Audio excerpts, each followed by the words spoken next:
Hello and good day, everybody. We'll be talking about reciprocity, transfers, and redistribution for today's video. So before we talk about those three, we'll talk about the market mechanism first. So the capitalist system today relies on market mechanism to distribute goods and services.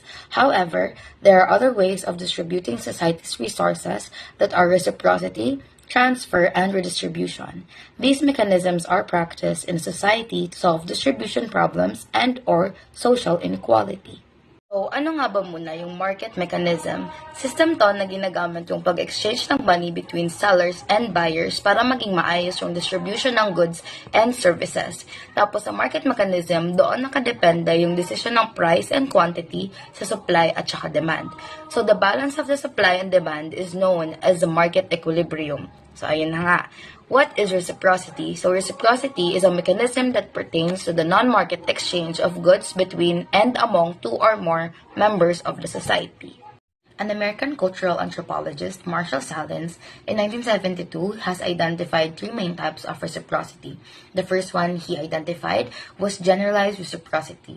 This one is similar to virtually uninhibited sharing or giving.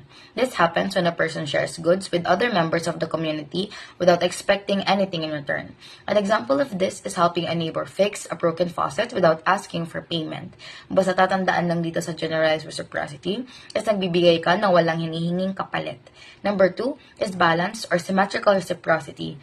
This occurs when a person gives another his or her goods or services, pero you're expecting a fair and tangible benefit at an indefinite time in the future.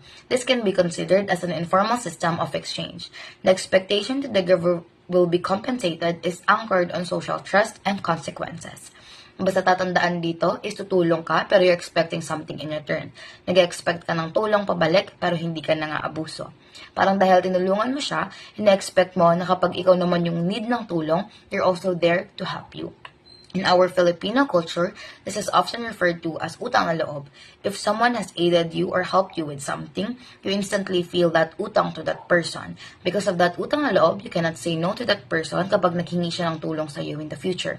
Pag di mo kinayang ibalik yung tulong, then you will be branded or labeled by the society as walang utang na loob or someone who has no sense of gratitude. The third one is negative reciprocity. In simple terms, this is what people call a barter. When a person gives a service or goods to another person, he or she expects to be compensated at once with the same amount of goods or service. Madalas, yung payment dapat agad-agad kasi wala talagang tiwala from both parties na nag-exchange ng goods. Kung sa balance reciprocity, nag-expect ka ng something in return pero di ka na nga abuso, dito naman sa negative reciprocity, talagang na nga abuso ka. Yung kapalit dapat agad-agad, dapat kapalit matatapatan yung value or mas mataas pa sa bibigay niya sa'yo. Next one is transfers. This is the process by which the government divides or pays incomes to the people through many different benefit programs. For example is, the Department of Social Welfare and Development or DSWD is responsible for the Pantawid Pamilyang Pilipino program or 4Ps. This aims to encourage children's health, nutrition, and education from birth to age 18, and also to give those in need with conditional cash requirements. Stated by President Gloria Macapagal Arroyo and continued by President Sanigno Aquino III administration, 4Ps has two major objectives. The first one is social assistance and the second one is social development.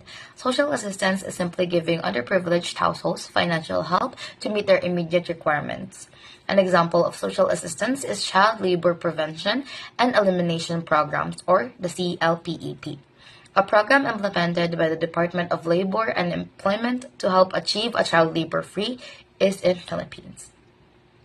Social development means breaking intergenerational poverty cycle by investing in the health and education of children who can be supported by following programs such as number 1, health checkups for pregnant women and children, infants to 5 years old. Number 2 is the warming of school children aged 6 to 14. And then number 3, family development sessions. And the last topic for today is redistribution, which is a centralized development of goods in a community that will be redistributed for the advantage of all its members.